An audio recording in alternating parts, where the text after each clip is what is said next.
Muy buenas tardes a todos y a todas, bienvenidos y bienvenidas a una nueva instancia del ciclo de conferencias regionales del Instituto de Ciencias Penales, organizada en conjunto en esta ocasión con la Universidad Autónoma de Chile, la Facultad de Derecho, carrera de Derecho en sede Temuco. Mi nombre es Francisco Bedecarrat Scholz, soy doctor en Derecho y profesor de la Facultad de Derecho de la Universidad Autónoma de Chile.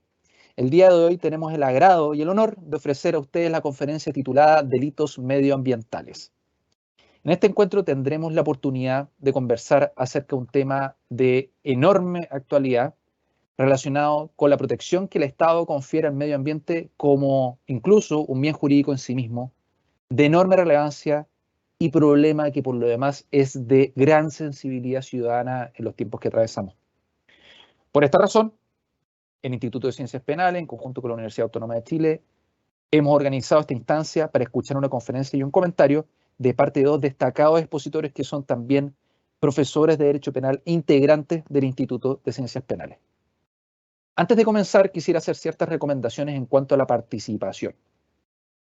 Para aquellos que se encuentran conectados desde computadores de escritorio, podrán observar al costado derecho de su pantalla una ventana en la que podrán plantear directamente las preguntas a los expositores. Al finalizar la exposición, la conferencia y el comentario de nuestros referentes, daremos paso a una ronda que tendrá como base las preguntas planteadas y que trataremos de responder en la medida que el tiempo nos permita. También les enviaremos durante el desarrollo de la conferencia una encuesta muy breve a través de la cual podemos conocer su opinión acerca de la presente conferencia y nosotros obtenemos la retroalimentación necesaria para tener un diálogo con ustedes y ir mejorando día a día. Sin más preámbulo, y para comenzar la presente conferencia, queremos presentar a la profesora Ana María Aldana Saavedra, quien nos brindará el día de hoy la conferencia que nos convoca.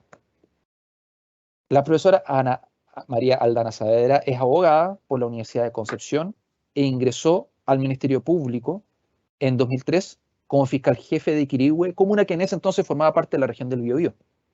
Y estando en ese cargo fue pionera a nivel nacional en investigaciones penales relacionadas con el área medioambiental, al obtener, por ejemplo, una condena por infracción a la Ley de Seguridad Nuclear por las graves lesiones y secuelas sufridas por un trabajador en diciembre del año 2005 al interior de una planta de celulosa de la comuna de Ranquil, en la actual región del Ñuble.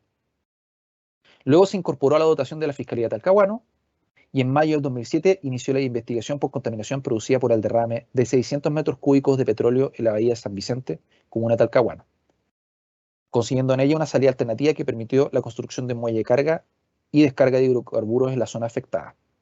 En 2012 comenzó la investigación por la propagación indebida de elementos contaminantes del complejo termoeléctrico Bucamina de Endesa en Coronel, y en la causa se formalizó el gerente de la planta, al administrador y el encargado de medio ambiente, lo cual concluyó con una salida alternativa, consistente en obras de mejoramiento del sector destinado al vertedero de ceniza en el complejo y el cierre de 2/3 partes del vertedero. Actualmente se desempeña en la unidad de alta complejidad de la Fiscalía Regional del Biobío, a cargo principalmente de causas de especialidad medioambiental. Actualmente, además, ejerce docencia universitaria y en la Policía de Investigaciones de Chile, y es relatora interna en la Academia de la Fiscalía de Chile. Cuenta con un diplomado en Derecho Ambiental de la Universidad de los Andes y otro similar de la Universidad del Desarrollo.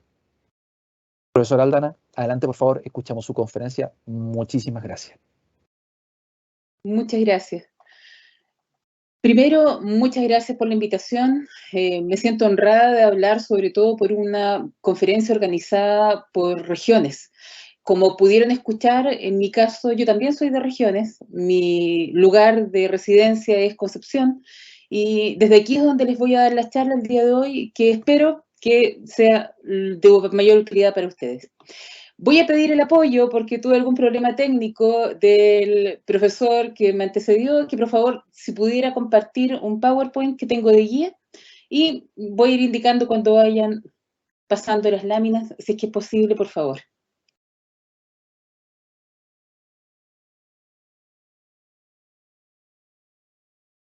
Muchas gracias. Bueno, lo primero es agradecer también la presentación. El día de hoy me pidieron que hablara respecto de delitos ambientales y también me plantearon el tema del ecocidio. La verdad es que respecto de esto voy a hablar muy poco porque no es algo que esté reconocido actualmente en nuestro ordenamiento jurídico, pero sí mi idea es dar al menos un panorama general de lo que son los delitos ambientales en nuestro ordenamiento jurídico. Por favor, la siguiente. Para poder analizar esto, vamos a primero ver una parte bastante densa que tiene que ver con toda la normativa, desde la Constitución, leyes y reglamentos que también rigen, que tienen que ver con la protección del medio ambiente. También vamos a ver algunos tipos penales aplicados a la realidad actual y también el ecocidio en términos muy generales, pero también con una visión práctica a través de casos que me ha tocado investigar en mi labor de fiscal. Como se adelantó, efectivamente yo ya llevo casi 20 años de fiscal y es en esta área donde principalmente he podido profundizar sobre este tipo de delitos. Por favor, la siguiente. Delitos que tienen como víctima la víctima que pueden ver en esta lámina. Esto es para contarles que más adelante, cuando ya vayamos finalizando la exposición, vamos a tratar casos prácticos como este. Este es el caso de la protección de una especie vulnerable que solamente anida en 3 islas chilenas, una de ellas la isla Mocha.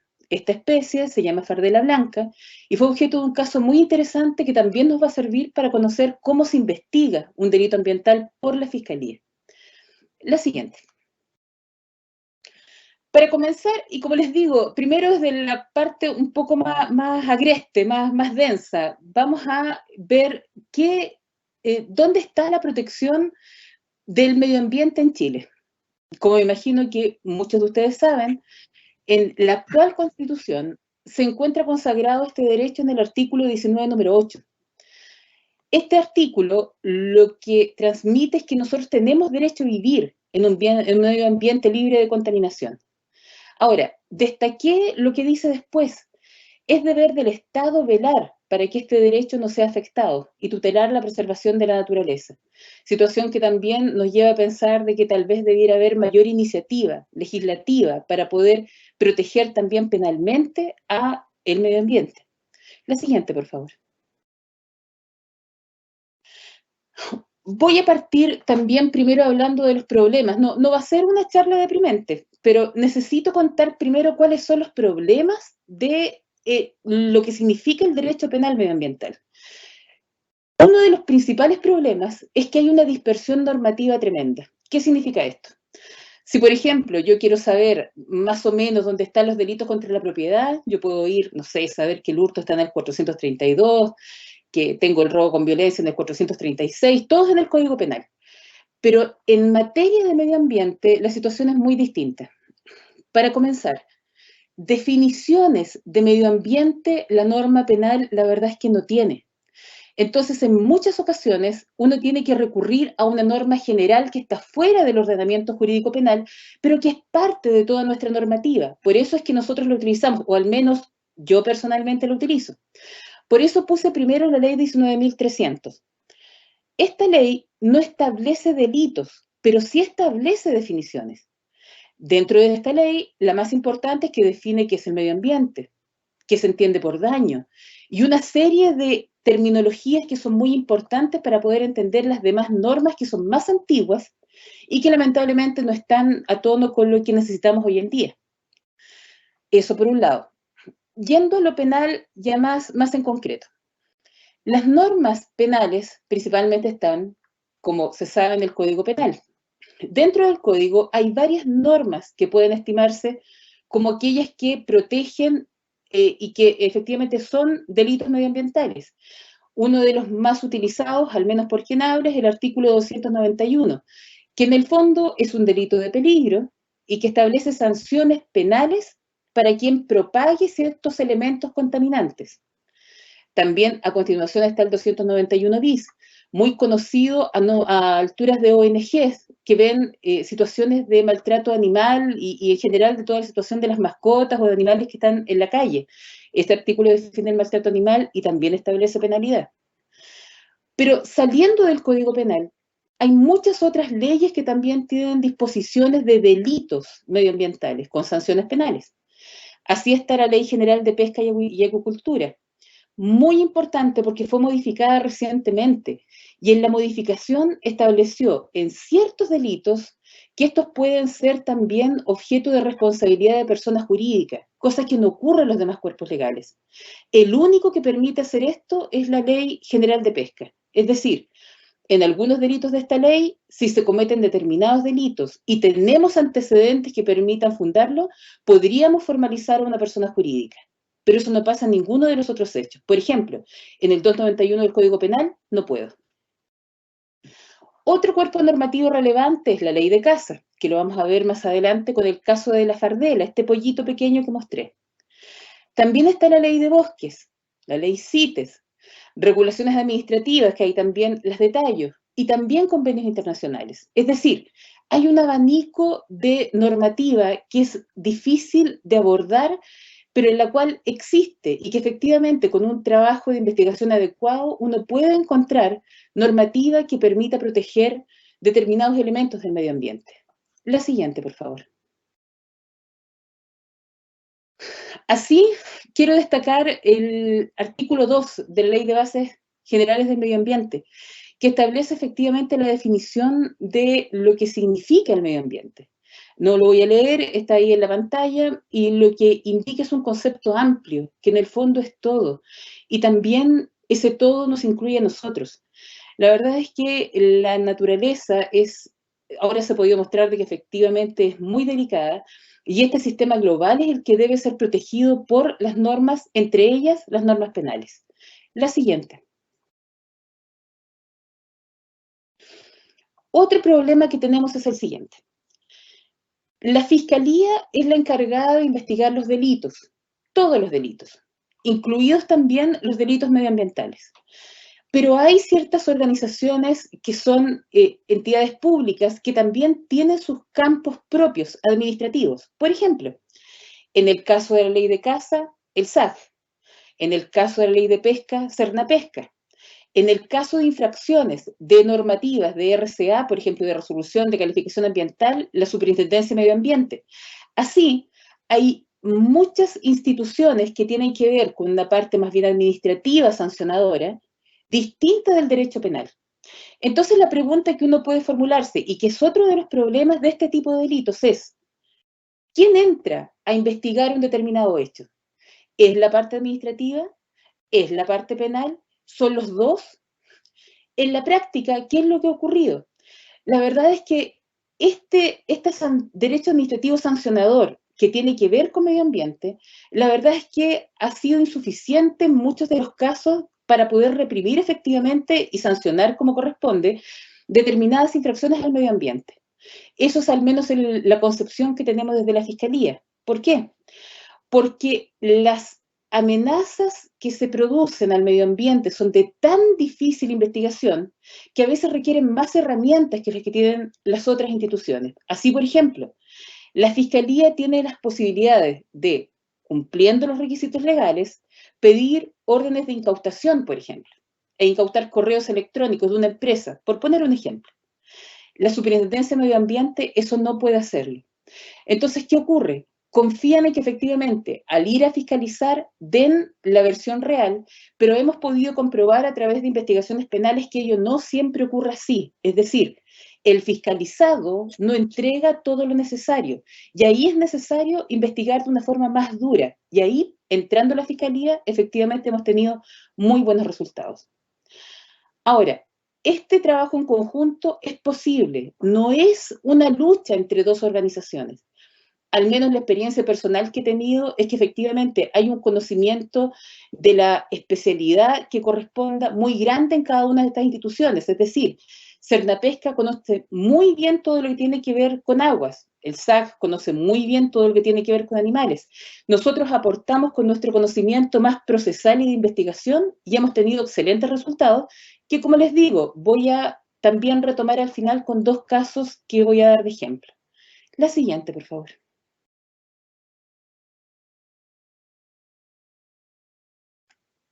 Así, para poder resumir un poco, entre algunos de los problemas que tiene el derecho penal del medio ambiente, que por supuesto son muchos más, primero está determinar el bien jurídico protegido. Como ya dije, no está establecido en las normas penales, hay que salir un poco más afuera a buscar. Es una expansión del derecho penal el ir a las mismas partes donde están yendo instituciones públicas, sectoriales, a investigar. Entendemos que no, que efectivamente se puede hacer un trabajo conjunto. La última ratio, efectivamente el derecho penal tiene que llegar al final, pero hay ciertas ocasiones en que es tan patente el grave daño ambiental que se ha provocado que efectivamente estimamos que es necesario que llegue, en este caso, la investigación penal a ese lugar. Y en general también muchos problemas en cuanto a la dispersión de normas y a comprenderlas y a que estas normas no siempre están completas.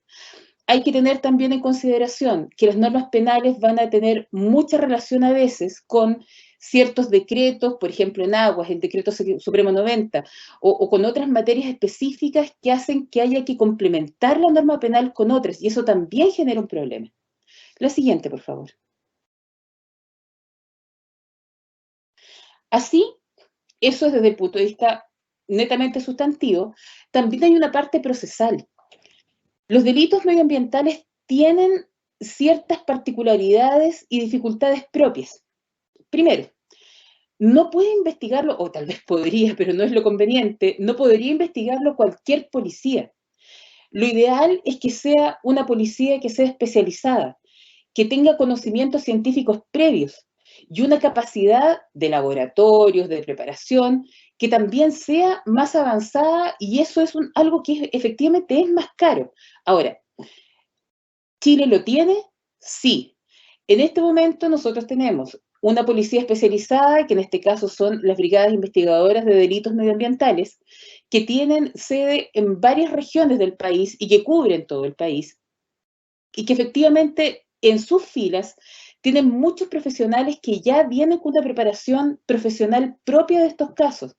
Hay veterinarios, biólogos, en general mucha carrera científica, que tiene son un apoyo muy importante para la Fiscalía, puesto que más allá de solamente investigar, la verdad es que nos apoyan, porque indudablemente los fiscales somos abogados, y como abogados tenemos ciertas limitaciones de formación que efectivamente aquí la policía especializada viene a complementar. Otra dificultad del procedimiento mismo es que los sitios de suceso cambian con una rapidez impresionante. Por ejemplo, si hay un derrame en un río, el agua desaparece porque el río va corriendo y efectivamente el propio curso hace que se diluya la sustancia que vamos a investigar. Más rápido todavía el hecho de que haya una contaminación por gas. Se va en el aire y ya no hay forma de poder medirlo. Es decir, requiere una constitución en el lugar de sitio de suceso muy rápida. Otra dificultad es que como requieren mayores análisis de laboratorio, estas investigaciones son extremadamente largas. No son aquellas cortas en que, como a veces tenemos los fiscales, se sorprende a alguien de forma flagrante y uno lo puede terminar incluso en la audiencia de control de detención. No, en este tipo de casos se requiere muchísimo tiempo, dedicación y también una consistencia en poder ir manteniendo las diligencias en un tiempo lo más corto posible a fin de que no exceda los tiempos de prescripción. Y una última dificultad es que las consecuencias que produce la contaminación no siempre se ven de inmediato. Es decir, puede que haya habido un fenómeno, pero las consecuencias se ven después, y eso también dificulta la investigación. Además de eso, y lo puse en forma más pequeña, pero la verdad es que a veces es muy importante, en algunos casos hay muy alta expectativa en la comunidad. Es decir, esperan que con la denuncia, que son cientos de personas, así efectivamente ha habido, de inmediato les pongan una solución. El problema es que no siempre estos casos tienen solución, y menos el derecho penal está llamado a solucionarlo. No es la función de nosotros. El derecho penal lo que hace es sancionar. No, el objetivo no es cambiar la situación. Y además esto está sumado en también un poco como desaliento para los propios investigadores fiscales, que tienen en general estos delitos muy bajas penas. La siguiente, por favor.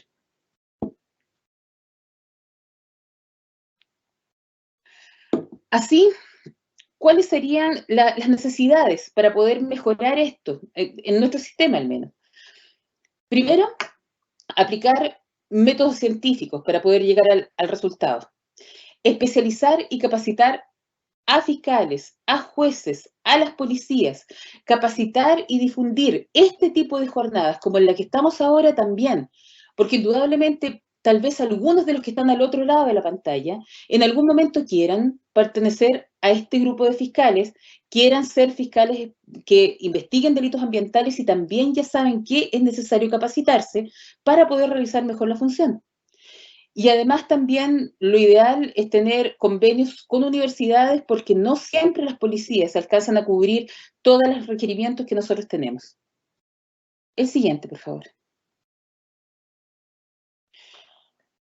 A continuación voy a hacer una pequeña síntesis desde el interior de una investigación de cómo esto ocurre. Hago esto porque también, como se me manifestó de que era interesante el saber cómo era en detalle una investigación de delito medioambiental, les cuento un poco las fases que tenemos nosotros respecto a este tipo de casos. Primero se inicia la investigación, que en general, en el caso de los delitos ambientales, al menos en el caso de los que me ha tocado ver personalmente, los más grandes, ha sido por una iniciación de oficio. ¿Por qué? Se produce un evento y esto genera una respuesta inmediata de la comunidad. La comunidad se manifiesta de distintas formas y esto lo recogen los medios de prensa. Y ocurre de que muchos medios de prensa informan sobre un solo evento y esto se toma con los mismos recortes de los diarios, con las mismas impresiones de las páginas de internet. Y con eso es posible, si es que hay antecedentes que permitan fundar la existencia de un delito, el generar una investigación de oficio. Y esa ha sido, por ejemplo, la forma en que se inició la investigación respecto de Bocamina en Coronel. Fue por investigación de oficio. Luego de esto se analiza el caso para ver qué tipo de contaminación probable será y qué laboratorios van a ser necesarios. Y normalmente se llama a la brigada especializada, que es la Videma de la PDI, para poder realizar la investigación. Luego de esto se realiza un análisis de las diligencias necesarias, se conversan y se instruyen a las policías el realizar una o más de las más necesarias y urgentes y después se van complementando con otras a lo largo del tiempo. Finalmente, si es que logramos determinar que efectivamente hubo un hecho que reviste características de delito, que se encuadre en algún tipo penal y que efectivamente tenemos una persona responsable que ha tenido participación en ese hecho, se formaliza. Luego de la formalización, la salida normal en este tipo de casos es una salida alternativa, pero también se puede llegar a juicio o en el caso que después se desestime con las demás salidas del procedimiento penal. Ahora, ¿por qué digo que lo más probable es que haya una salida alternativa? Porque también la idea es tratar de que, si bien nosotros como fiscales lo que tenemos que hacer es investigar para llegar a una consecución del caso, también podemos a veces ayudar a solucionar un poco la situación que se generó a raíz de este evento ambiental. La siguiente, por favor.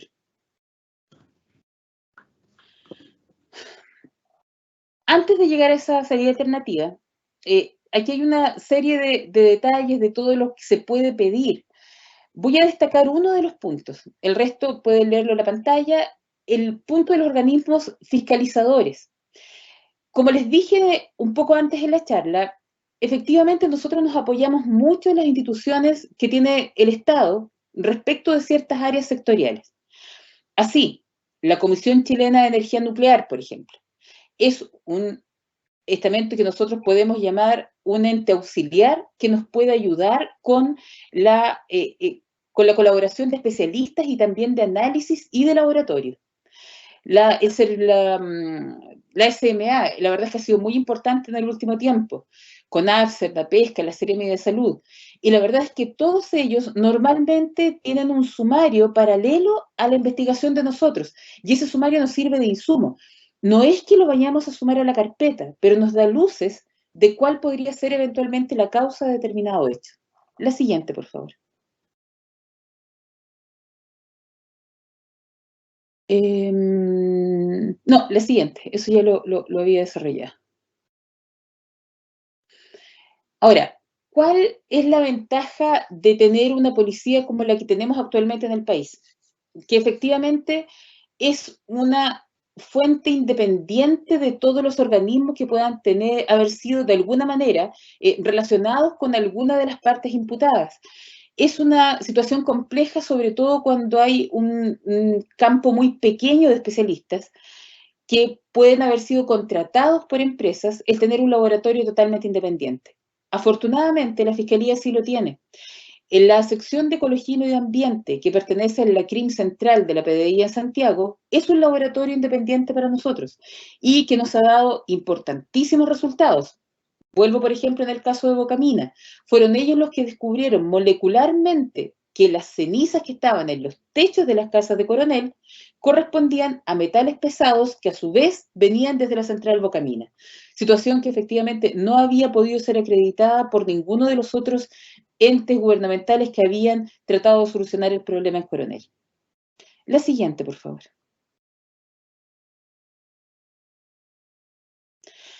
Nosotros, respecto de los juicios, tenemos una instrucción, los instructivos que le llaman respecto de la Fiscalía.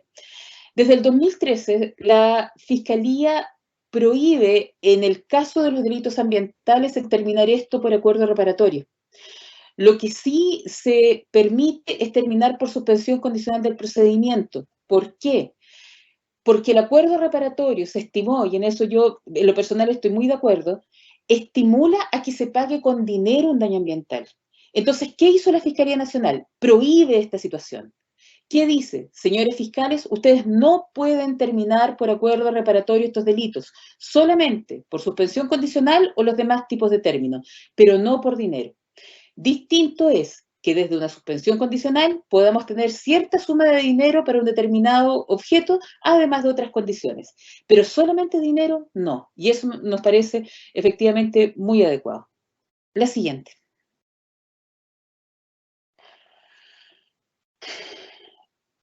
Bueno, esto es un detalle de la misma situación. Ahora, también una dificultad de estos casos es que el objeto que ha sido dañado en general no es apreciable por valoración monetaria. ¿Cómo valorar, por ejemplo, la salud respiratoria de un grupo de niños viviendo en una población? Es imposible. Razón por la cual también insistimos, esto no puede ser objeto de acuerdo reparatorio y si no, la alternativa siguiente es o una suspensión con más causales o derechamente ir a juicio. La siguiente.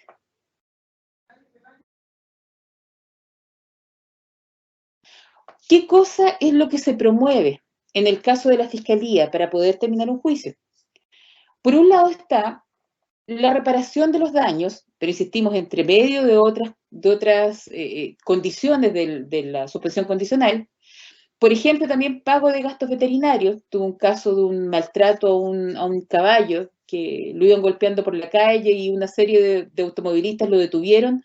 Detuvieron finalmente al que venía golpeando el caballo, fue detenido, después llegó un juicio simplificado y entre otras condiciones tuvo que pagar los gastos veterinarios que generó el daño que él le provocó al caballo. También el pagar una tasa de mantenimiento para animales involucrados en este tipo de eventos, puesto que no es tan fácil el ir y, por ejemplo, salvar un montón de animales que están todos juntos en una casa hacinados, si no hay otra parte donde dejarlos. Efectivamente, esto tiene un costo. Y ese costo también la Fiscalía trata de que recaiga justamente en el imputado, dentro de lo posible. Y a veces también hemos podido lograr mejoras para la comunidad afectada, como efectivamente fue lo que ocurrió finalmente en Bocamina o en el caso del derrame de petróleo de San Vicente, que finalmente se hizo un muelle que también evitó todo derrame posterior y eso significó una mejora para la comunidad y también para el medio ambiente. La siguiente. Un par de palabras respecto del ecocidio, aunque entiendo que el colega profesor que me sigue a continuación va a dar más palabras respecto de esto. Se me planteó también hablar un poco de esto, el ecocidio, que es una tendencia actual, que lo que trata es de crear en las legislaciones de cada uno de los países sanciones que lo que hagan es castigar, como allí se dice, actos ilícitos o arbitrarios, siempre sabiendas, siempre dolosos, aunque sea dolo eventual, de que existan grandes posibilidades de que se causen daños graves, extensos o duraderos al medio ambiente. Es decir, en estos casos el bien jurídico protegido es el medio ambiente. Esto no existe en Chile el día de hoy. Y no sabemos qué pasará más adelante, pero al menos en este momento no es parte de nuestro ordenamiento jurídico. También se ha pensado de que por la situación actual del cambio climático es necesario regular en el sentido de proteger el medio ambiente para poder atacar el cambio climático, pero esto tampoco es parte de nuestro ordenamiento jurídico en este momento. La siguiente, por favor. Efectivamente, la situación del planeta no es fácil. Estamos en una situación en que, como muchas veces se ha dicho, yo efectivamente lo creo, el crear conciencia es muy importante.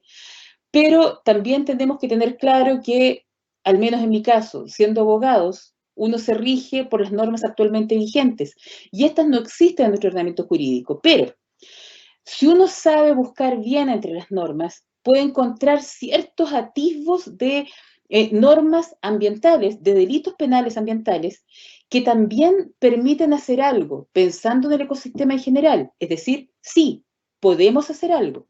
La siguiente, por favor. Y aquí viene ya un poco la parte más de relato, de cuento, con los casos prácticos, que con esto voy a cerrar, son 2 casos prácticos. El primer caso práctico es el de la fardela blanca. Por favor, la siguiente. Aquí volvemos a mi víctima. Mi víctima es mi pollito de fardela.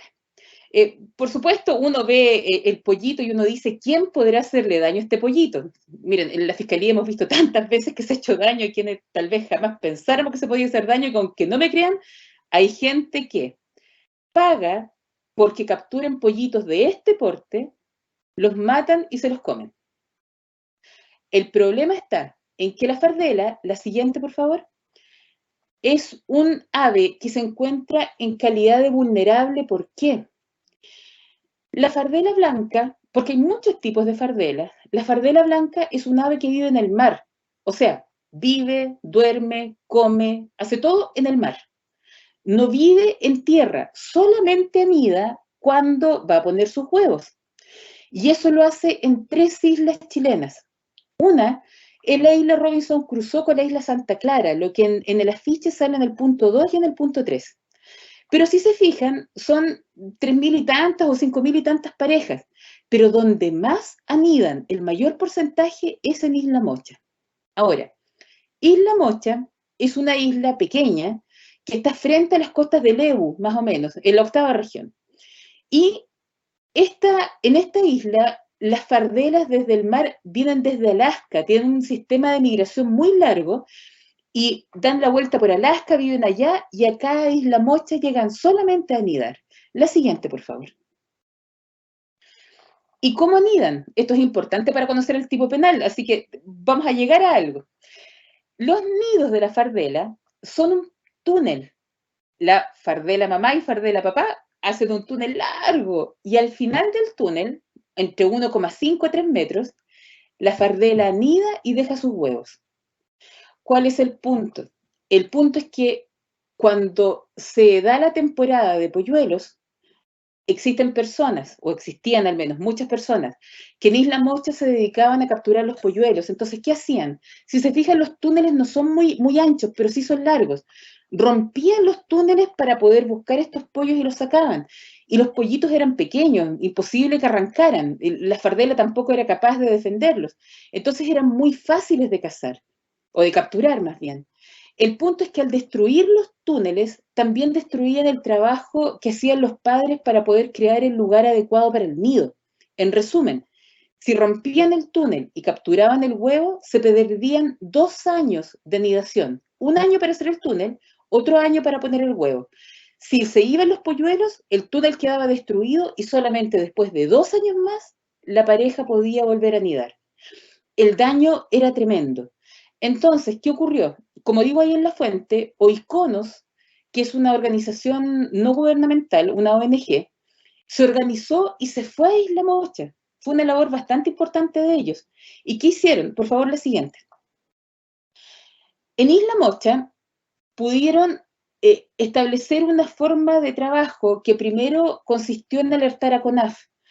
CONAF realizó ciertas búsquedas y pudieron determinar que efectivamente en la Isla Mocha había captura de estos pollitos. A todo esto, si se preguntan, ¿por qué les gustaban estos pollitos? Dicen que son muy ricos, la verdad es que yo jamás los comería. Y esto venía desde la colonia, es decir, cuando llegaron los españoles le pedían a los indígenas de la zona que les trajeran estos polluelos de fardela porque eran muy ricos. Y desde ahí quedó como una costumbre, como una cosa muy, muy extraña, como un manjar muy preciado el comerse estos pollitos.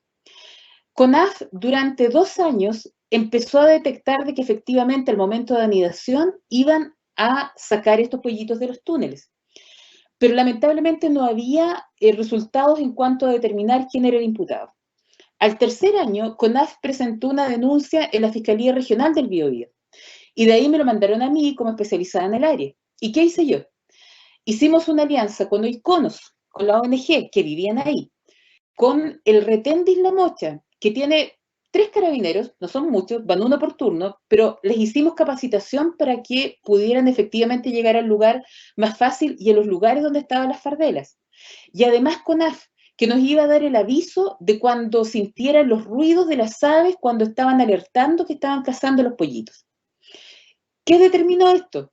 Que a través de estas querellas que se plantearon y la investigación que se hizo de la PDI, porque esto lo tomó la Videma de Valdivia, la Fiscalía, más CONAF, Oiconos y el retén de carabineros, logramos descubrir de que había un imputado que tenía una mini industria, tenía congeladores en su casa, y él tomaba los pollitos en la noche cuando no había luz, y efectivamente él era un pescador de ahí de la isla, y los guardaba, los desplumaba la señora y los ponía en el congelador. La señora lo negó, dijo que ella no tenía ninguna participación, pero finalmente nosotros sospechamos que sí la tenía, pero el imputado asumió la responsabilidad. Dijo que él hacía toda la cadena de producción. Y efectivamente encontramos un congelador grande, que tenía más de 60 polluelos de fardela blanca, desplumados como si fueran pollitos, unas cosas muy pequeñas. ¿Cuál era la forma legal de llegar al resultado? La siguiente, por favor.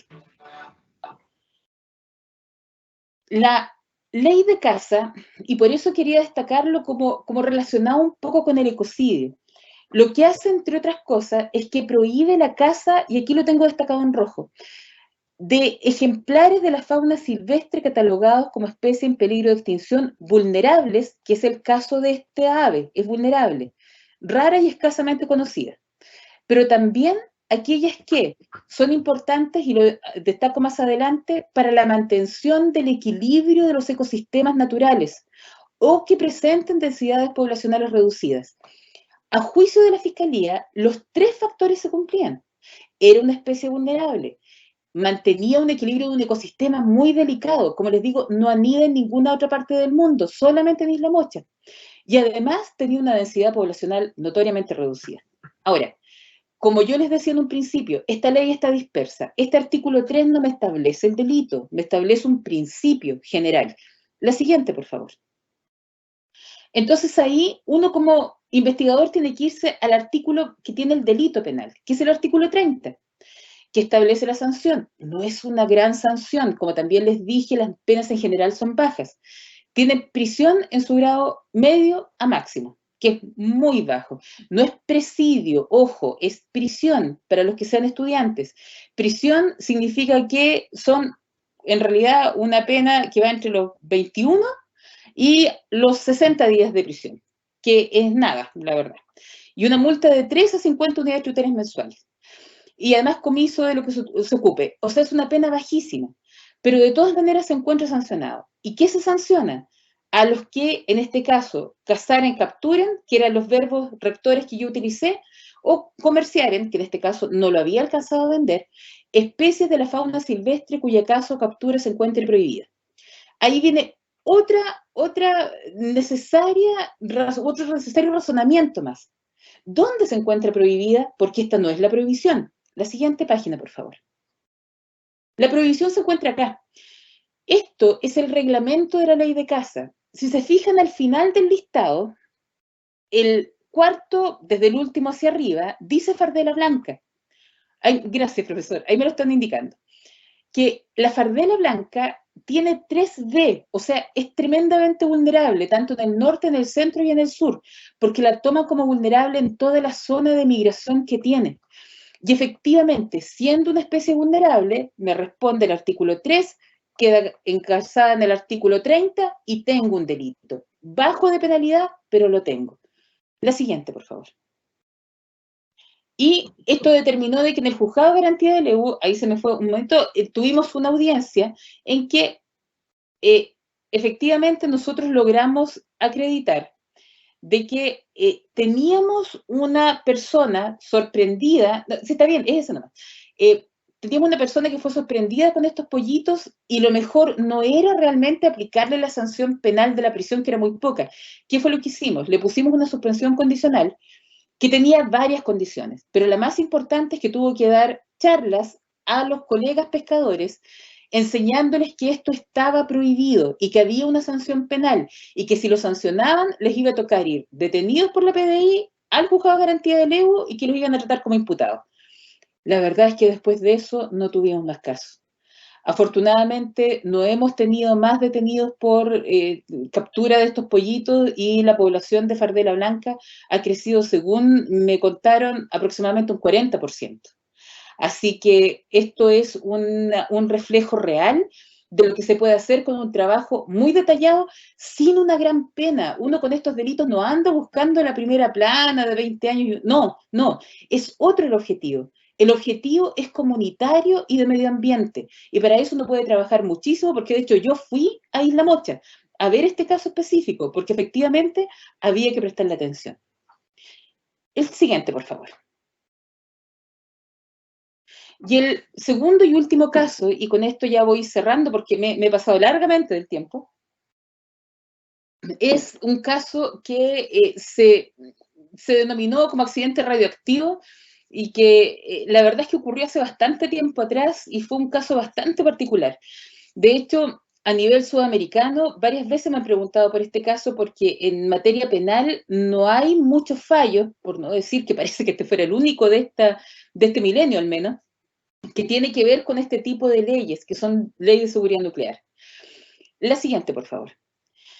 Este caso, que ocurrió el año 2005, está consagrado en una causa que es la que tengo el RUC ahí. Si es que alguien tiene de repente ganas, me parece que está en el sistema del Poder Judicial, al menos lo público, que es del año 2005 y que terminó en juicio oral. La carátula de la audiencia de juicio oral es la que pongo ahí en detalle, en que efectivamente la fiscal que lideraba era quien habla, y se refirió a una formalización respecto de dos acusados por el artículo 47, inciso 2.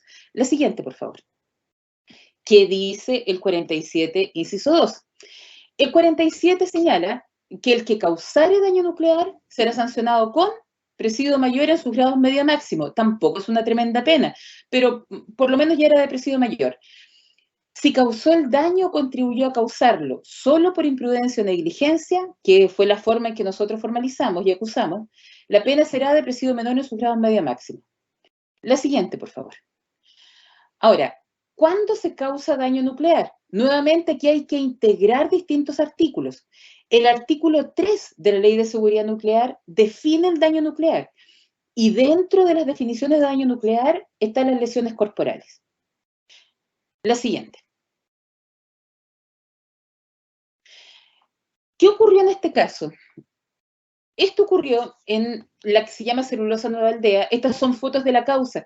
Se pueden exhibir y de hecho no tengo problema en que se replique luego el seminario, puesto que esto fue todo exhibido en juicio oral, así que es absolutamente público. La Celulosa Nueva Aldea se encuentra en la actual región de Ñuble, en la que en ese tiempo era la provincia de Ñuble. Está en la ruta entre Concepción y Chillán. La siguiente, por favor. ¿Qué fue lo que ocurrió? Se estaba construyendo la celulosa, recién construyendo, y lo que ocurrió fue que estaban en el proceso de armado de estos, de esas especies como de tubos plateados que están, porque no sé si alcanzan a ver, hay una chimenea grande con blanco con rojo, y debajo, exacto, gracias profesor, hay unos que son más chiquititas que son plomas. Si vamos contando desde la izquierda a la derecha, 1, 2, 3, la tercera, más atrás, no, para el otro lado, de izquierda, la anterior. más hacia la izquierda. Esa. Ese es el efecto 3. Ese es el lugar donde ocurrió el hecho. ¿Qué fue lo que ocurrió? Lo que pasa es que en la noche se tomaban radiografías industriales. La siguiente, por favor. Se tomaban radiografías industriales para poder ver si es que esas estructuras tenían algunos detalles o no. Pasemos a esa misma. Y para poder, donde está la flecha blanca, ese papelito es donde ocurrió. Esta está de otra perspectiva. Si se fijan, tenía algunas especies como de tarimas bastante débiles, como de tabla, donde se subían los trabajadores. Ahí podían los trabajadores subirse y hacer determinadas reparaciones y armar las estructuras. Por dentro, en la noche, se tomó radiografía de los bordes de las placas que se iban montando, que no tenían que quedar separadas, tenían que quedar exactamente juntas. Y la forma de revisarlo era con radiografía industrial. Aquí también cabe destacar de que esta causa no es por un reactor nuclear, ni porque haya venido algo radioactivo desde el cielo. No, esto es un aparato de radiografía industrial que se usa en todas partes, que ustedes incluso en la carretera muchas veces pueden pillarse con camionetas que van transportando estos equipos y adentro tienen efectivamente elementos radioactivos. En la noche estaba en la base, si se fijan, son bastante altas. No sé si pueden ver en la base que hay unas personas aquí con casco blanco. Se ve todo muy chiquitito. Por debajo se metió el jefe de la cuadrilla, que iba a sacar la radiografía, y le dijo a una persona no calificada que subiera arriba, donde está la flecha blanca, donde están las cosas amarillas. Ahí hay una especie como de tarima. Y la persona de arriba no tenía capacitación. Más arriba es la otra, la de la... Acá, en donde está un papelito blanco indicando. Esa. Abajo de esa, ahí, en la parte donde están esos paños amarillos, por ahí estaba la persona. Y sacó radiografías, que es como sacar fotografías. El problema está en que, por favor, pasemos a la siguiente. Al tomar las radiografías, que aquí se ve más claro, tomó las radiografías de ahí y acopló mal la máquina y el aparato radioactivo se le cayó. Lo grave del caso es que no se dio cuenta que se le cayó y se fue. Esto fue en la noche, tipo 10, 11 de la noche. Se fue, guardaron los equipos, tipo 2 de la mañana, 2, 3 de la mañana. Al día siguiente, en la mañana, subió una cuadrilla que lo que hizo, sigamos con la siguiente, lo que hizo fue subir a armar estas tarimas, la siguiente, por favor, esa me parece que la repetí, armar bien estas tarimas que están de madera, que eran los obreros más básicos que tenía la construcción, para poder amarrarlas bien y que los otros trabajadores, que eran más calificados, no se cayeran. La persona se sube y uno de ellos, una pareja, que iban dos, van subiendo por alrededor. Entonces van arreglando las tablas para poder juntarse al final. Miguel Fuentes, que fue la víctima principal, encuentra una cosa chiquitita, pequeña, que era como un lápiz, como el tamaño de un lápiz, pero plomo. Lo encuentra, lo mira, dice, está bonito, lo mira por todos lados y se lo guarda en el bolsillo. Este era el aparato radioactivo. Se sentó en estas tarimas de madera y sintió calor, pero pensó que como era de metal lo que tenía atrás, el calor que sentía era el metal que estaba detrás, no el aparato radioactivo. Y se quedó sentado un rato mirando al frente, no digamos que era un trabajador dedicado que estaba todo el tiempo laborando, sino que se sentó un rato. Después de un rato que estuvo con esto ahí apoyado, terminan de dar la ronda y se encuentra con el compañero. Y el compañero le dice, oye, tenías algo en la cara. ¿Y qué tengo? Y se nota toda la cara hinchada. Por un lado, por el mismo lado donde después se acreditó que tenía este aparato radioactivo. Y le dice, no sé, ¿será esto? Y se lo muestra. El trabajador compañero le dice, a ver, lo toma y lo revisa. También recibió quemadura. Lo revisa y dice, no, no sé lo que es, toma. Y se lo devuelve a Miguel Fuentes. Y le dice, ¿sabes qué? Anda a decirle al jefe. Baja Miguel Fuentes de esta estructura y llega abajo donde estaba su jefe. Y efectivamente empieza a tratar de llevar la atención, jefe, ¿sabe que tengo algo? Y antes de que llegue a hablar donde el jefe, le dice, no me lo muestre, llévaselo mejor al ingeniero. Y lo manda con el mismo aparato, estaba todo lleno de personal, lo manda con el aparato donde el ingeniero. Mientras va caminando, había un grupo de 4 ingenieros finlandeses, que ellos por seguridad, porque tienen otras normas, tenían un medidor Geiger en la camiseta y a ellos les sonó. y les sonó altísimo y empezaron a alertarse, empezaron a hablar en finlandés, ni siquiera en finés, ni siquiera en inglés, se subieron a la camioneta y arrancaron. Cuando los ingenieros chilenos ven que arrancan los finlandeses, dicen, oye, qué raro, ¿y qué pasará aquí? Y dijeron algo, no, nada. Y aparece Miguel Fuentes, oiga, jefe, ¿y qué será esto? ¡No! Y queda la hecatombe. Le dicen que tire la cosa y más encima viene y la tira dentro de un tubo que costó 20 minutos más sacarla dentro del tubo con un palo. Esto fue absolutamente real. Y finalmente la logran contener y la meten dentro de una caja de plomo y se acaba la emergencia. Fue una situación gravísima. La situación de Miguel Fuentes fue que terminó con lesiones graves, muy graves radioactivas. Tuvo que ser tratado en Francia. El trabajador y el compañero con el que estaba arriba, no sé si lo recuerdan, también terminó con quemaduras en las manos. El trabajador al que se le cayó, el que manipuló mal el asunto, terminó con quemaduras en los pies. Los trabajadores que estaban cerca quedaron con mediciones altas, pero afortunadamente sin mayores problemas de salud, pero sí fue una situación muy grave. La siguiente, por favor. Y la siguiente. Y esto que viene ahora es el aparato real, el que efectivamente fue investigado. Este aparato es el aparato de gammagrafía. En la punta, donde se ve una cosita redonda, es donde se saca es como el disparador de la cámara. Ese es como el que hace el clic. Lo que tiene esta manguera larga, y es tan larga para poder evitar la exposición a la radiación, es que en la punta tiene un aparato que se pone y se saca la radiografía. Entonces, por dentro se va empujando con la manivela un aparatito muy delgadito. La siguiente, por favor. La siguiente lámina. Por aquí, por ese hoyito, se ve donde entra el asunto, que sobre el plato plateado está el aparato radioactivo según Dami, no es el que tenía radiación por si acaso. Lo pusimos solamente para efecto de la pericia. La siguiente, por favor. Y este es el aparatito, que es muy flexible. La verdad es que es bastante pequeño. Si uno se da cuenta, uno lo recoge y no piensa que es algo muy grave.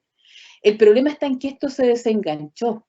Y al desengancharse quedó libre, flotando. La siguiente, por favor. Y como no había preparación en el operario, esta cosa pequeña que medía 19 centímetros, 18, 19 centímetros, se le cayó y quedó en ese lugar. La verdad es que es una situación que ocurrió muy grave, que efectivamente afecta al medio ambiente claramente, pero más que nada afecta también a la salud de los trabajadores. La investigación fue extremadamente compleja, también hubo mucho trauma en las personas afectadas, para qué decir en Miguel Fuentes. Evidentemente en la causa exhibimos lesiones de Miguel Fuentes, pero no lo voy a hacer aquí por respeto a la víctima. Y terminó esto con una condena respecto de los encargados que debieron haber cuidado efectivamente de que esto tuviera un adecuado manejo. No sancionamos finalmente al que se le cayó, por dos razones. Una, porque él dijo que lo habían obligado a tomar el aparato, no había sido voluntario, sino que le dijeron, tómalo nomás y punto. Y segundo, porque terminó con graves quemaduras en el pie. Entonces, todo esto lo consideramos y finalmente terminó con una suspensión condicional, con condiciones leves, y al que se le sancionó sí fue al jefe y al gerente de la empresa. Así que ese es el caso del accidente radioactivo en Nueva Aldea. Y la última lámina, entonces, muchas gracias y creo que me pasé largamente del tiempo, espero no haber aburrido a la mayoría de los asistentes. Gracias a todos. Muchísimas gracias, Ana María, por la exposición tremendamente interesante y no hubo ningún problema con el exceso en el tiempo porque estuvo tan interesante que estuvimos pegados todo el rato escuchando, así que ni se sintió. Así que muchísimas gracias, muy interesante también escuchar casos prácticos efectivamente porque son casos que son poco comunes y que no se visibilizan y no existe conciencia, lo que conversábamos delante, no existe conciencia acerca de los riesgos en cuanto a un accidente nuclear o un accidente en materia de radiación nuclear o material nuclear que finalmente es un delito medioambiental y que tiene un efecto enorme en un número indeterminado de personas que están expuestas aquí al daño. Por lo tanto, es una materia tremendamente relevante y que aquí, con el caso que nos expusiste, alcanza plena relevancia y es perfectamente aprehensible por nuestro auditor. Así que muchísimas gracias.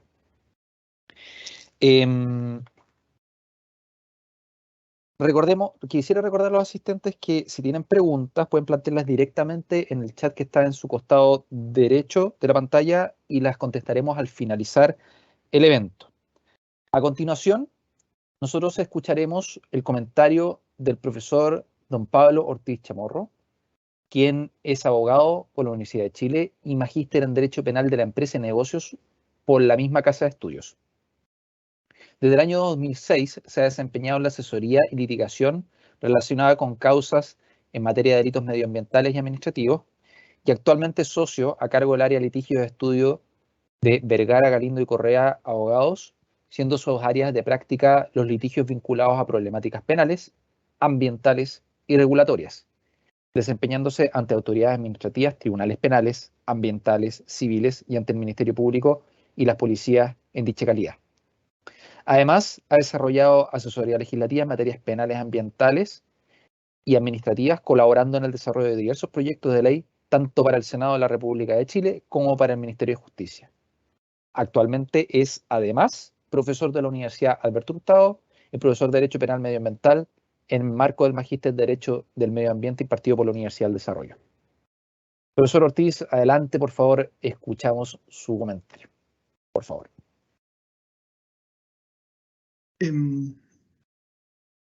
Muchas gracias, Francisco. Muchas gracias a todas y a todos por estar interesados en esta temática que es tan relevante, sobre todo para el futuro, ¿cierto?, de nuestro planeta. Agradecer la invitación y en primer lugar, ¿cierto?, reconocer que el Ministerio Público y particularmente la fiscal Ana María Aldana, con quien he tenido la oportunidad ya de compartir en otras sedes académicas y también laborales, ha hecho un tremendo trabajo en el sentido de hacer mucho con muy poco. Yo este es un primer elemento que es importante destacar a quienes tal vez no tienen una interiorización permanente con la problemática ambiental en relación al derecho penal. En Chile, como la fiscal señalaba, no existe una sistemática de delitos ambientales, no tenemos un catálogo de tipos penales completo, ordenado, que nos permita hacer frente a la totalidad de situaciones que pueden afectar o poner en grave peligro a los componentes ambientales. La fiscal lo señalaba, tenemos una disgregada regulación y tipos penales muy acotados para situaciones más bien específicas. Entonces, el hecho de que uno pueda visualizar, como lo hace la fiscal el día de hoy, casos concretos, condenas incluso, es particularmente meritorio en este escenario. Y algo, fíjense, que es un reclamo respecto de quienes nos dedicamos a la cuestión ambiental venimos formulando hace tiempo, ¿no? La necesidad de una regulación en la materia que permita establecer claramente las reglas del juego en materia penal.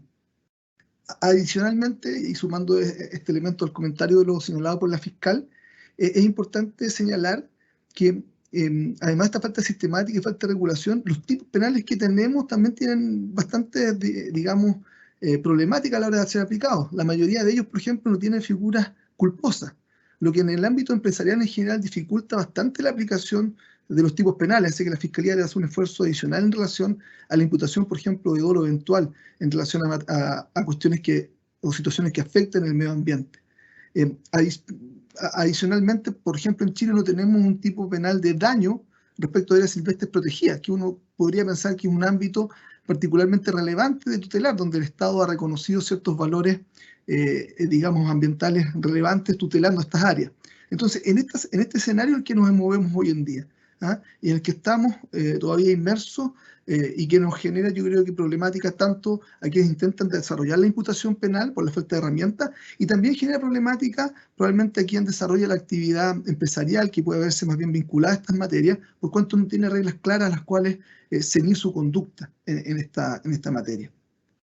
En ese contexto voy a profundizar sobre una materia que brevemente la fiscal expuso y sobre la cual también se me pidió comentar el día de hoy, que es el delito de ecocidio, ¿ya? En este sentido, la primera constatación es que este delito, como bien señalaba la fiscal Aldana, no se encuentra contemplado en nuestra legislación, ¿ya? Y de hecho tiene valor tal vez revisarlo porque de alguna manera pone de relieve efectivamente el nivel de problemática que tenemos y el nivel de distancia que tenemos hoy en día en nuestra regulación respecto a lo que está aconteciendo en el resto del mundo. Voy a compartir una presentación en la materia para efectos de colaborar con esta charla.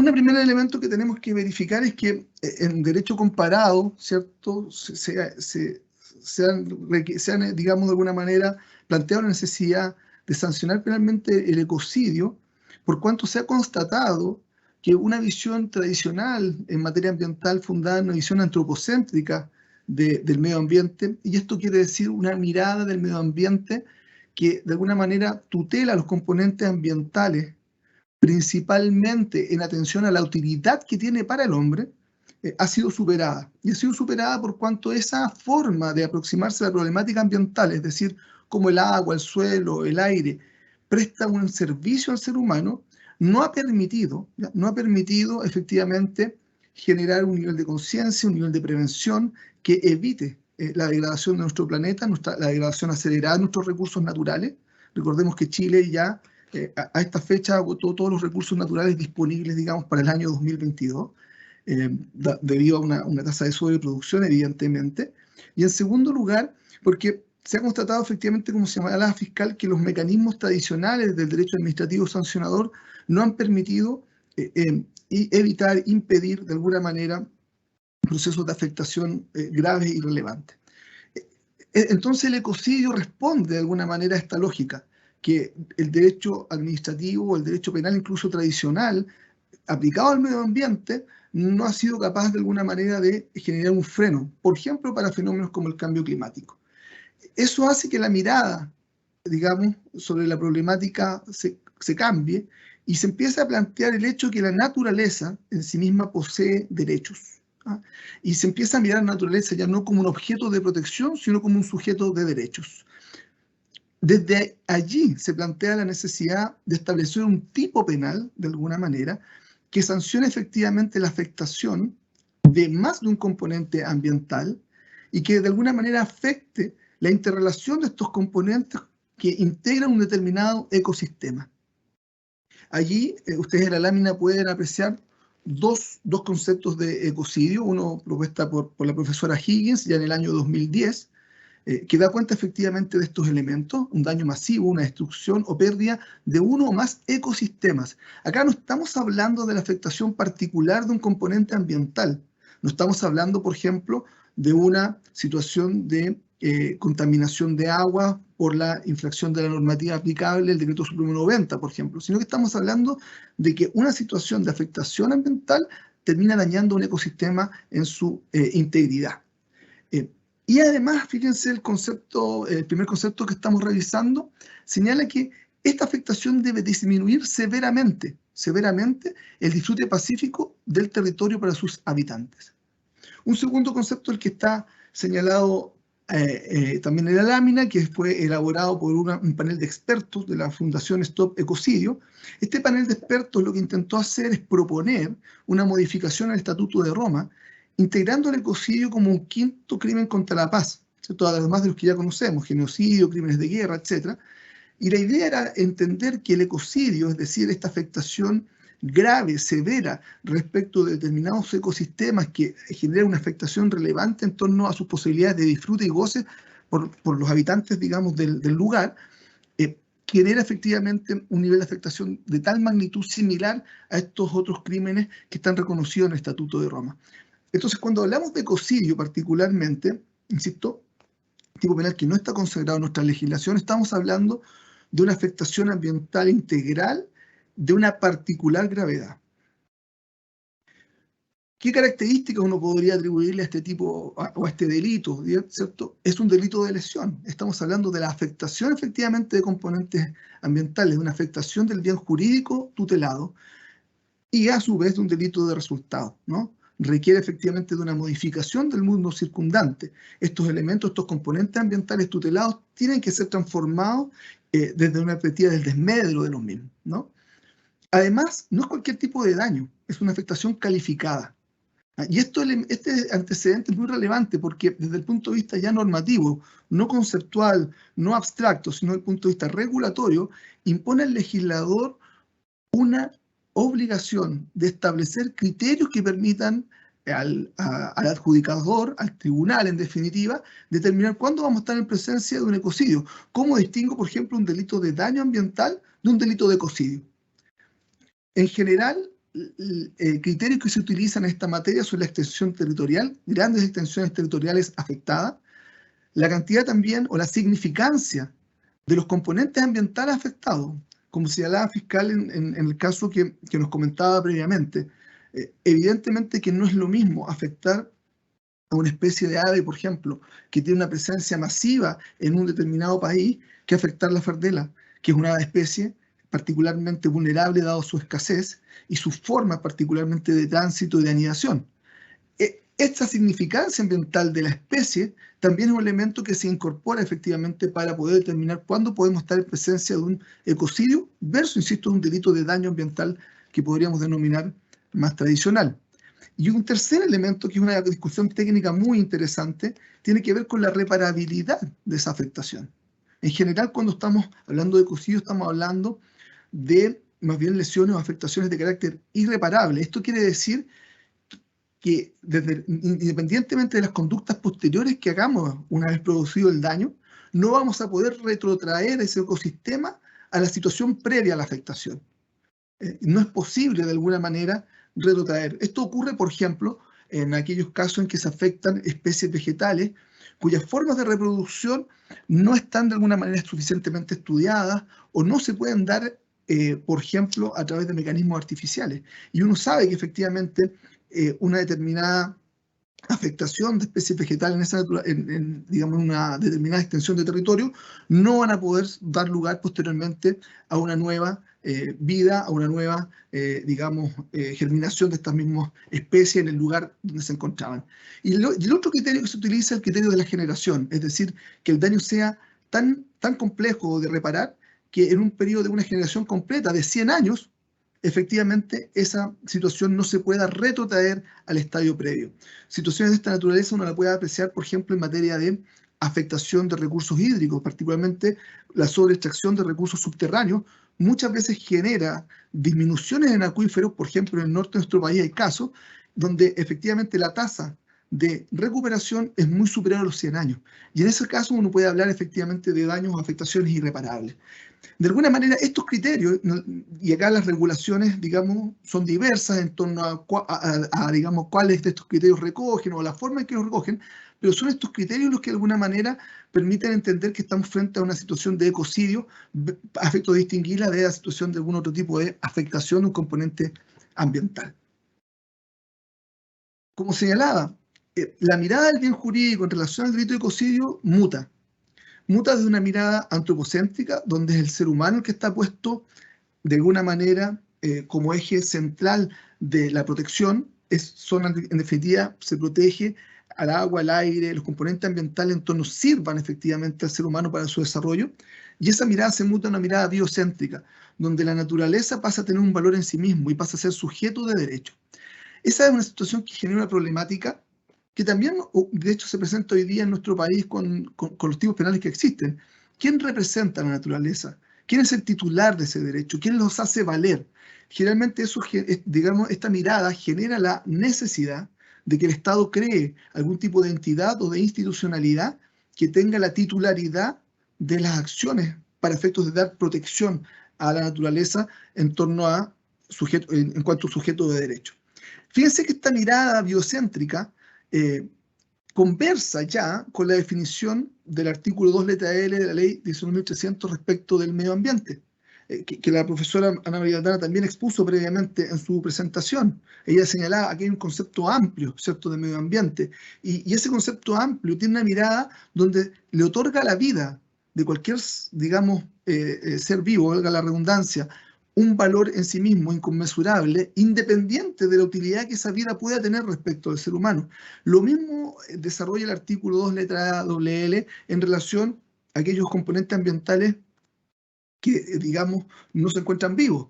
Y de alguna manera respeta el artículo 2, letra L, esta mirada biocéntrica. Esta misma mirada también se encuentra en la propuesta de nueva regulación constitucional. Fíjense que la nueva constitución que se está redactando y que será sometida a plebiscito reconoce los derechos de la naturaleza y precisamente crea la Defensoría de la Naturaleza como una entidad que de alguna manera va a tutelar va a tutelar efectivamente que esos derechos sean respetados y va a poder ejercer las acciones en pro de aquello. Es decir, lo que quiero ir planteando de alguna manera es que esta mirada biocéntrica también se está haciendo, digamos, cada vez más evidente o palmaria en nuestro país, lo que permitiría teóricamente al menos, tener un sustento de legitimación a la hora de regular un delito de ecocidio en nuestra normativa interna, por cuanto el bien jurídico que este tipo penal en general protege o tutela estaría reconocido ya en la ley de bases del medio ambiente y potencialmente podría estar reconocido efectivamente en la Constitución. Esta es una tendencia, digamos, que no es exclusiva en Chile. Fíjense ahí, la Constitución de Ecuador, Bolivia, también reconoce esta mirada, digamos, biocéntrica, e incluso la encíclica Laudato Si del Papa Francisco. Y quise colocar esto para demostrar de alguna manera lo amplio, digamos, de la reflexión que se está generando en torno a la necesidad de ir reconociendo de alguna manera algún tipo de derecho efectivamente al medio ambiente en sí mismo, por cuanto, como digo, la visión anterior no ha sido capaz de impedir o evitar una acelerada degradación de nuestro planeta. En materia de derecho comparado, uno lo que puede plantear es que el Parlamento Europeo ya tiene una propuesta de resolución sobre responsabilidad de las empresas en materia de daños ambientales, recomendando la incorporación del ecocidio de alguna manera en las legislaciones locales. En Inglaterra, Francia, Bélgica y España se han desarrollado procesos de tipificación en esta materia, y en Sudamérica uno puede establecer que Colombia tipificó efectivamente el delito de ecocidio.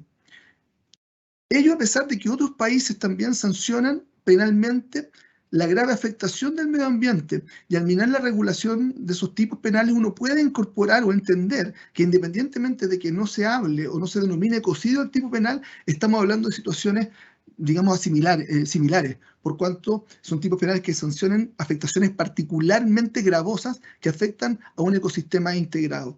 Perú, Bolivia y México son ejemplos en esa línea. ¿Qué está ocurriendo en nuestro país? Bueno, podemos dar fe allí de que desde ya más de una década, yo creo prácticamente 20 años, ya existen proyectos de ley, múltiples proyectos de ley, más de 20 probablemente, que han intentado tipificar delitos ambientales. Es una primera constatación. Ninguno de ellos a la fecha ha sido efectivamente aprobado y transformado en ley. Sin perjuicio de eso, en la actualidad existen dos proyectos de ley que se están tramitando que se podrían vincular a esta idea del ecocidio. El primero es el boletín 14.537-12, está en primer trámite constitucional en la Cámara de Diputados. Este es un proyecto de ley del año 2021. Y fíjense que establece efectivamente un tipo penal de ecocidio. ¿Ah? Ahí está el artículo 161D, establece una pena, digamos, efectivamente, que tampoco es particularmente alta, parte en presidio menor en su grado máximo, parte de los 3 años y un día, y termina en los 15 años efectivamente de penalidad, e indica efectivamente, y recoge, discúlpenme, una de las definiciones que vimos al inicio de esta presentación para efectos de entender cuándo vamos a estar presentes de este tipo penal: la existencia de daños graves, extensos o duraderos al medio ambiente. Fíjense que este proyecto de ley admite la comisión por negligencia, subsanando uno de los principales problemáticas que tenemos hoy día en materia de imputación penal en medioambiental, y además, digamos, incorpora la responsabilidad penal de la persona jurídica, modificando el artículo 1 de la ley 20.393.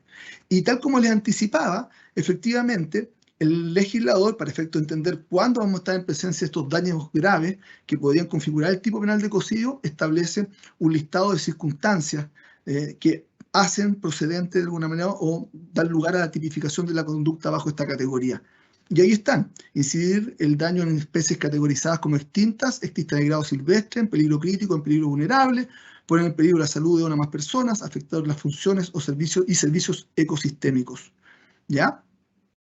Esos son elementos que, como les anticipaba, el legislador en este caso ha entendido como, digamos, requisitos indispensables para que este tipo penal pueda configurarse.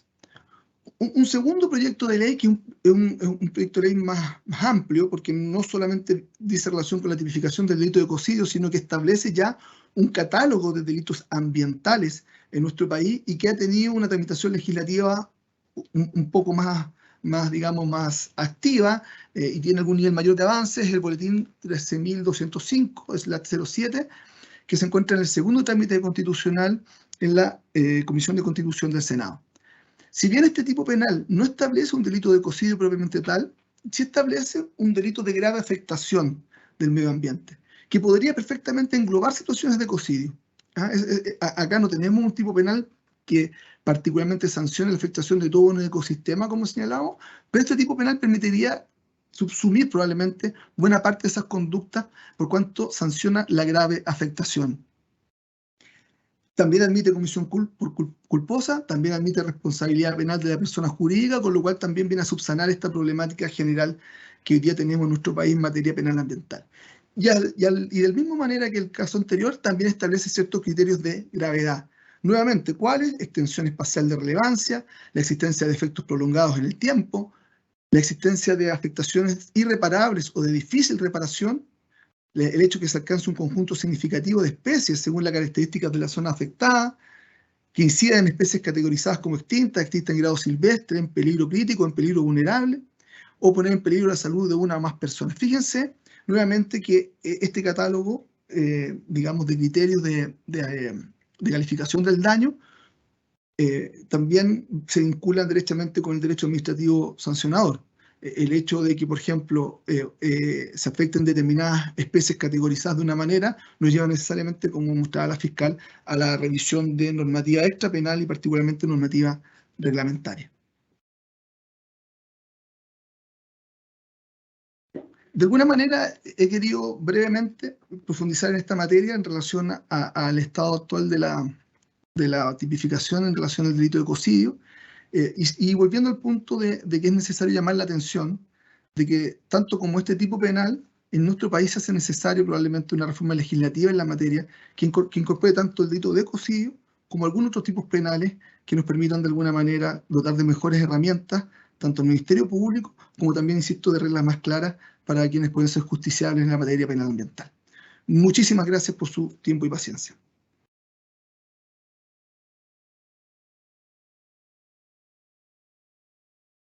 Bien, muchísimas gracias, profesor Pablo Ortiz, por su exposición acerca del ecocidio. Muy, muy interesante, efectivamente. Resalta las complejidades en relación con un delito nuevo, a partir de la exposición muy interesante que acabamos de escuchar, para introducir una nueva figura penal respecto de una conducta sobre la cual no existe tanto acuerdo y tampoco existe tanto tratamiento, y también respecto a un bien jurídico protegido que también es complejo de definir en este sentido. Por lo tanto, es un desafío científico en sí mismo tratar de arribar bueno, qué es lo que es el ecocidio, qué es lo que protege y cuáles son los requisitos aquí de la conducta y del daño y el resultado que tiene que verificarse para poder tipificarlo. En relación con eso tenemos algunas preguntas que nosotros vamos a responder en la ronda que va a dar por concluido aquí el seminario. Pero antes de eso tenemos dos temas.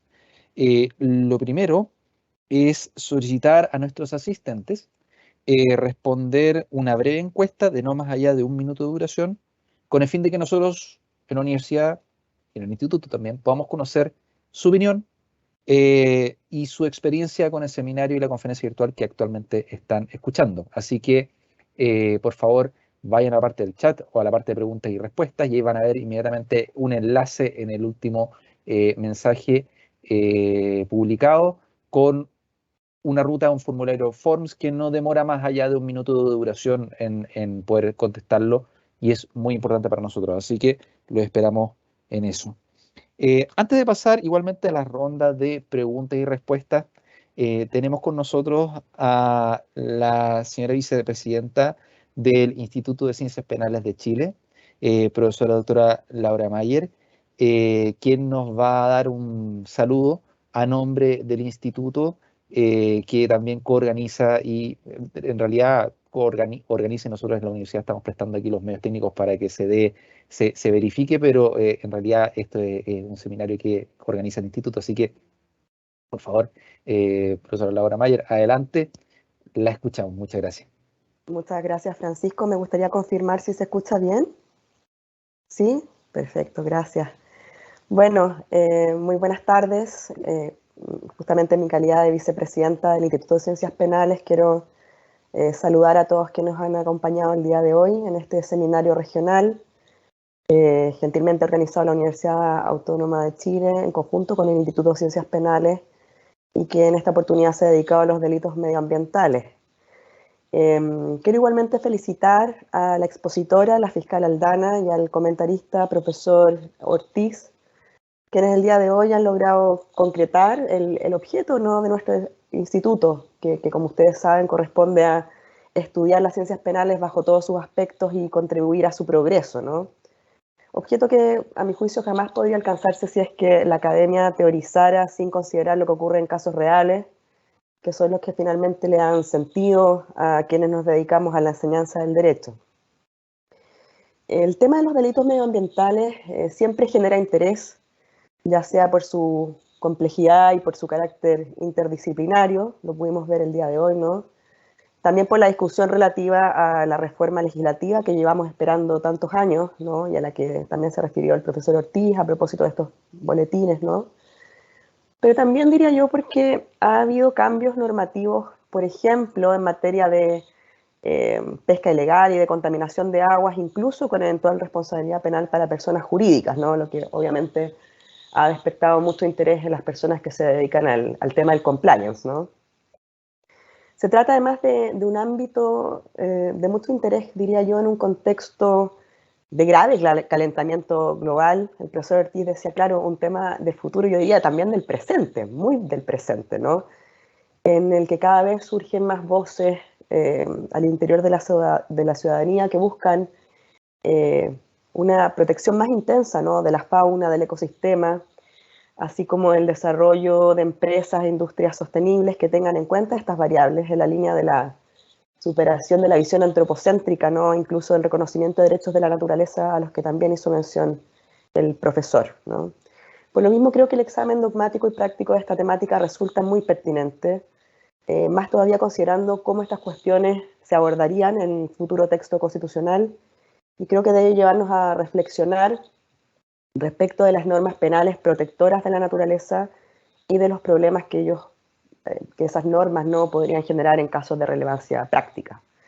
Vuelvo a felicitar a la expositora y al comentarista y espero que puedan acompañarnos en nuestro próximo seminario regional. Muchas gracias por su atención. Muchísimas gracias, profesora Mayer, por sus palabras. Ahora vamos a dar paso a una breve ronda de preguntas, ya que el seminario ha estado tan interesante y se nos ha pasado un poquitito el tiempo, pero nunca tanto como para no dejar espacio para las preguntas que nos han planteado nuestros auditores. Y en ese sentido hemos planteado 3 que están publicadas en el chat de las preguntas y respuestas. Que vamos a empezar con la primera, que se relaciona con el delito de ecocidio. En primer lugar, la plantea Karel Mora y la pregunta reza: ¿cómo se podría relacionar el llamado ecocidio con los delitos de peligro? Es un delito yo supongo, y lo que interpreto aquí de la pregunta es en realidad un delito de daño, es un delito de peligro, un delito de peligro abstracto, un delito de peligro concreto. ¿Cómo se ve en la tipificación o en las propuestas que están avanzando o que se están discutiendo en cuanto a la tipificación de un delito de ecocidio? ¿Qué sería lo más coherente como contemplarlo? Ahí en la exposición de Pablo vi algunas nociones en cuanto a si es que debía verificarse un daño. Incluso había una diferencia en las definiciones. Algunos decían toda conducta que intente dañar aquel ecosistema y otros decían toda conducta que dañe derechamente el ecosistema. Ahí había una diferencia en cuanto si era de daño, de peligro. No sé si tiene alguna mención, profesor Ortiz. Muchas gracias por la pregunta. Efectivamente, aquí hay una dicotomía, digamos, y hay alternativas regulatorias. Si uno va de alguna manera al origen de la problemática, ¿no?, y va al primer concepto dado por la profesora Higgins, efectivamente uno podría apreciar más bien que estamos frente a una hipótesis de peligro, ¿ya? Y esto tiene que ver con que en esa conceptualización, ¿cierto?, precisamente la punición lo que intenta es evitar la grave afectación de un ecosistema.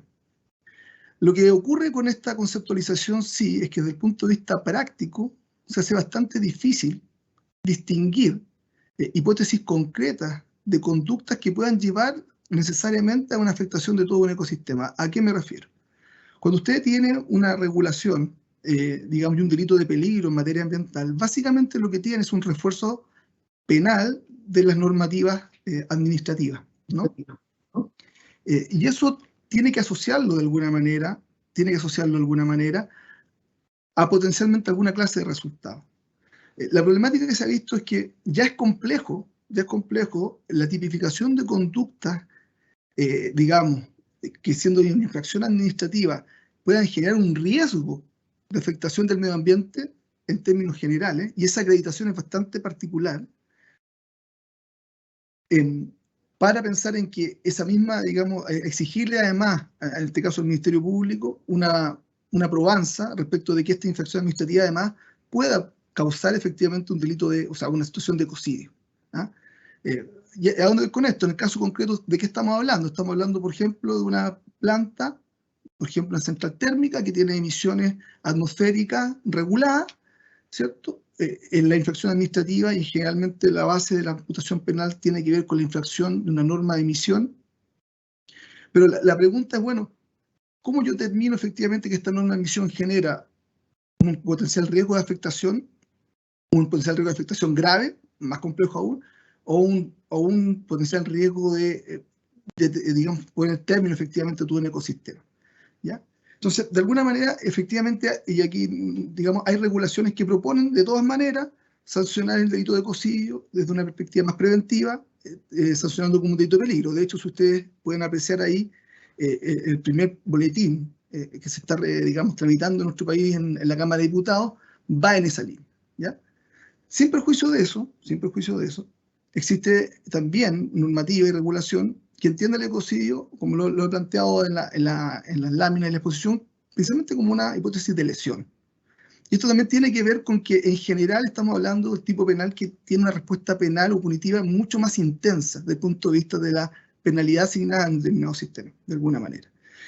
Y en ese sentido, ese correlato de un mayor nivel de penalidad, ¿cierto?, se sustenta de alguna manera en que existe una afectación grave, efectiva, respecto a un conjunto de componentes ambientales, ¿ya? Pero siendo, digamos, también, cerrando la respuesta, efectivamente, el concepto de ecocidio permitiría, según lo que hemos planteado, una regulación que sancione esta situación como un delito de peligro, sin perjuicio de lo cual, esta es una definición que va a hacer el legislador, digamos, al momento de establecer la conducta típica. ¿Ya? Muchísimas gracias, profesor Ortiz, por la respuesta. Yo creo que queda salvada la pregunta, y a menos que quieran hacer una mención adicional, podemos pasar a la siguiente. Y aquí yo veo dos preguntas que están un poco relacionadas todavía con el ecocidio también, y la voy a plantear conjuntamente a ver si es que la podemos responder. La primera es de don José Uribe, que pregunta si la configuración de un delito de ecocidio podría facilitar la persecución cuando se afecta el medio ambiente. Es decir, cuál es el efecto persecutorio en política de persecución que podría tener la tipificación de un delito de ecocidio, los términos que se han discutido. Y una siguiente pregunta, anónima lamentablemente, plantea desde la perspectiva de la nueva Constitución, si es que en materia de la discusión acerca de la nueva Constitución podría existir un cambio en esta dirección que podría contemplar un delito de ecocidio y una mejor persecución de este nuevo delito medioambiental eventual que se tipificaría, o eventualmente los delitos medioambientales que tenemos en nuestra Constitución actual. Creo que las dos preguntas giran en torno a la persecución de este tipo de delitos y la facilidad en cuanto a poder sancionarlo. No sé si la profesora Aldana tendría algún planteamiento en relación con esto. Son preguntas bien abstractas, pero quizá una respuesta igualmente abstracta sería suficiente, creo. Sí, la verdad es que sí, esto es absolutamente personal, aquí no es la voz institucional, sino que es la mía propia. Yo creo que efectivamente un delito de ecocidio ayuda a la investigación penal siempre y cuando sea de peligro. me va a disculpar el profesor, pero la verdad es que yo tengo una opinión muy clara. ¿Por qué? Yo lo veo desde el punto de vista práctico. Recuerden que yo soy litigante, soy investigadora penal, yo soy fiscal. Cuando uno investiga un delito, tiene que establecer el nexo causal. Es muy difícil en el medio ambiente, en que hay muchos factores involucrados, el establecer que efectivamente un evento contaminante afectó determinada cosa, porque puede ser multicausal. Entonces, ¿de qué forma protegemos el medio ambiente? A través de los delitos de peligro. Esto ha sido objeto de muchas discusiones en foros internacionales. Una de las pocas legislaciones que tiene delitos de peligro que protegen el medio ambiente es Chile. El artículo 291 efectivamente así lo hace. Y esto no lo tiene Perú, no lo tiene Argentina, no lo tiene Brasil. Y es una situación que hemos comentado muchas veces. Entonces, ¿el delito de ecocidio podría facilitar la persecución?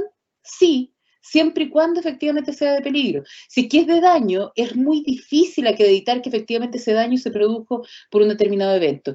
Y esto lo voy a enlazar con que efectivamente la nueva Constitución establece un ánimo mayor, de mayor protección al medio ambiente. Entonces la pregunta sería, ¿cómo protegemos el medio ambiente? ¿Se protege mejor después de que se ocasiona el daño? La verdad es que en lo personal no lo creo. Yo creo que se protege mejor si es que se trata de evitar que se cause el daño. ¿Y cómo podríamos ayudarlo de esa manera? Haciendo que efectivamente este delito quede bien formulado, que es un tremendo desafío, eso no es una cosa fácil, pero sí ahí tengo una opinión clara, al menos desde el punto de vista personal, que creo que debe ser de peligro. Muchísimas gracias. Esto también, de paso, contestamos, se relaciona con otra pregunta que nos plantearon, y en la penúltima ya para ir cerrando.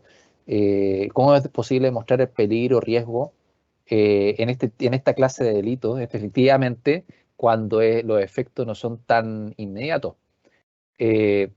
Claramente la pregunta yo creo que se relaciona más con el daño, cómo es posible demostrar el daño y precisamente la dificultad de acreditar el nexo causal en esta materia.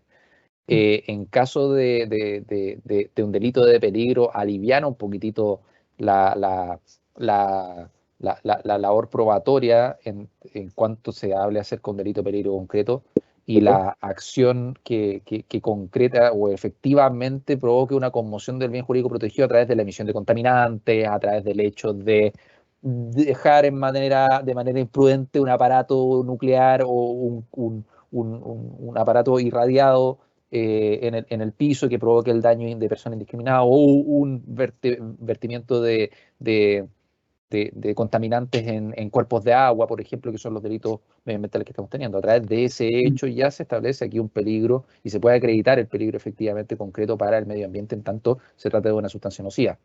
Me permití responder esta pregunta propiamente tal directamente porque se relaciona un poco con lo que se ha planteado. Y la última pregunta, en realidad debería haberla planteado primero porque es un poco sesuda, pero no puedo dejar de plantearla, porque una pregunta que yo también tengo, es en relación con el límite entre infracciones administrativas y cuándo nos vamos por la vía penal. Esta que la plantea don Javier Sánchez Bernal, que nos está escribiendo desde Salamanca, España. ¿Qué criterios o cómo podemos aquí acotar la respuesta penal como última ratio frente a lo que tenemos hoy día, donde muchísimas de las infracciones medioambientales en el derecho chileno, yo diría un 90%, no tengo la cantidad, pero en materia medioambiental un 90%, 95% son infracciones que se sancionan a través de procedimientos administrativos. Bueno, ¿cuál es el criterio que aquí podría emplearse? Es una pregunta abierta, yo creo que a los que estamos aquí. No sé quién quiere tomar la batuta para responder eso. Yo quiero tomarla porque he tenido varios casos en la práctica, no solo uno, han sido varios. ¿Y cómo se ha resuelto? La verdad es que como salvo la Ley General de Pesca, que tiene esta forma de poder imputar a personas jurídicas en determinados casos, la gran mayoría no lo permite. Y, por ejemplo, viene una inspección de la SIS, de la Superintendencia de Servicios Sanitarios, y sanciona a la empresa con determinada multa. No sanciona a personas. Entonces vengo yo, investigo y encuentro que Pedro Pérez cometió una infracción. Lo formalizo. Entonces son cosas distintas, porque además las responsabilidades son distintas. Es efectivamente en algunos casos la empresa, ningún problema administrativo, y en el otro tenemos que ver ya una responsabilidad penal de cada persona natural, y efectivamente así lo hemos visto. Y en casos extremos que también han existido, la autoridad administrativa no ha logrado acreditar la falta por diversas razones. Y finalmente no sanciona. Y ahí es todavía más fácil. Entramos nosotros como Fiscalía, realizamos investigación y efectivamente formalizamos y seguimos adelante. Es decir, aun cuando no haya una sanción administrativa, hemos logrado sanción penal. El caso más claro ha sido, en cuanto a esta diferencia, el caso de Bocamina. Bocamina fue sancionado por la Superintendencia de Medio Ambiente por un asunto constructivo, o sea, tenían una chimenea en una parte que no correspondía. Y eso determinó que la cerraron. La sanción, la verdad es que era mucho peor que las pequeñas sanciones de presidio menor que teníamos nosotros. Pero eso era por la parte administrativa y fue a la empresa. ¿Qué hicimos nosotros? Descubrimos que efectivamente las cenizas tenían metales pesados que eran dañinos para la población. Formalizamos e hicimos una suspensión más grande, una suspensión condicional importante. Entonces ahí nosotros formalizamos, como por allí alcancé a decir, al gerente, al que venía encargado de medio ambiente y al gerente de Santiago. Entonces, efectivamente se puede diferenciar porque las responsabilidades eran distintas y si los hechos eran distintos. Uno, administrativamente, un problema de construcción, y el otro, penalmente, que efectivamente permitieron de que se liberaran estas sustancias contaminantes hacia la población. Profesor. Por favor, adelante. Muchas gracias. Me gustaría también aportar un poquito en este debate porque es una cuestión que se ha discutido bastante en distintos proyectos de ley, digamos, ¿no? El problema es el siguiente, a mi juicio, que efectivamente, como dice la fiscal hoy día en Chile, uno puede distinguir ambos ámbitos de, digamos, de ejercicio del ius puniendi, ¿no? El derecho administrativo estaría, parece, reservado a las personas jurídicas, ¿no?